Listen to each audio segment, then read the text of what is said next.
오늘은 2023년 3월 20일 월요일입니다. 오늘 우리에게 주신 하나님 말씀은 에스더서 4장 13절에서 17절까지의 말씀입니다.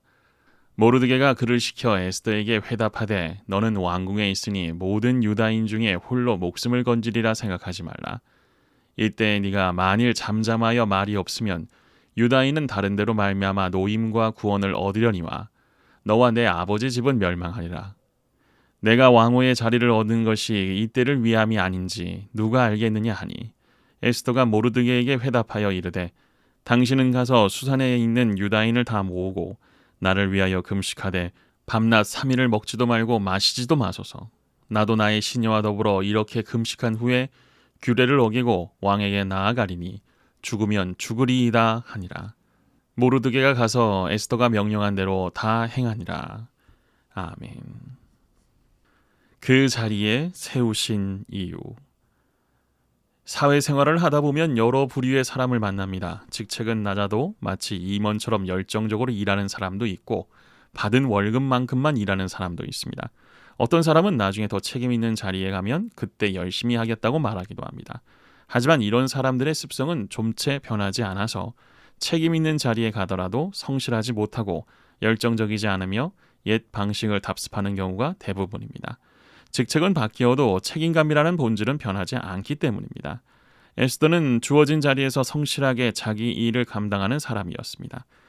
유대인들이 큰 위기에 빠지자 모르드게는 왕궁에 있는 조카 딸 에스더에게 도움을 청합니다. 왕에게 나아가 유대인들의 상황을 자세히 알리고 민족이 멸망하지 않도록 청원하라고 합니다.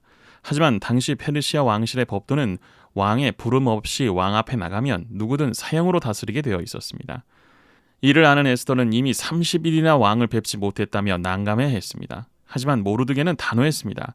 왕후의 자리에 오른 것이 바로 이런 일 때문인지 누가 알겠느냐며 유대인들의 풍전과 같은 처지를 외면하지 말라고 강력하게 경고합니다.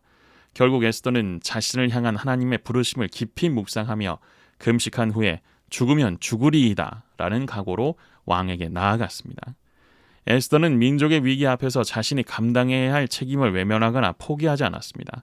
설령 죽는다고 하더라도 왕 앞에 나가 민족의 위기를 알려야 한다는 하나님의 강한 부르심을 깨닫고 담대하게 사명을 감당했습니다. 이처럼 우리는 언제나 하나님이 왜 나를 이 자리에 있게 하시는가? 라는 질문을 하며 살아야 합니다. 하나님께서 이 자리로 부르신 이유, 직분을 맡기신 이유를 깨달아야 합니다. 역사적 사명 앞에 나를 세우신 것은 분명 하나님의 섭리와 목적이 있기 때문입니다. 그러므로 에스더처럼 나를 향한 부르심과 사명을 깨닫고 죽으면 죽으리이다 라는 결단으로 맡겨주신 일을 성실하게 감당합시다. 하나님께서 함께 하심으로 귀한 열매를 거두는 복을 허락해 주실 것입니다. 부르신 자리에서 최선을 다하며 사명을 미루지 않고 일합니까? 기도하시겠습니다. 사랑의 하나님, 주님의 부르심을 귀하게 여기며 부르신 자리에서 최선을 다하게 해 주옵소서. 주신 사명을 생명처럼 여기는 마음을 허락해 주옵소서. 나를 통해 이루기 원하시는 하나님의 뜻에 온전히 순종함으로 주님께 영광 돌리게 하옵소서. 예수님의 이름으로 기도합니다. 아멘.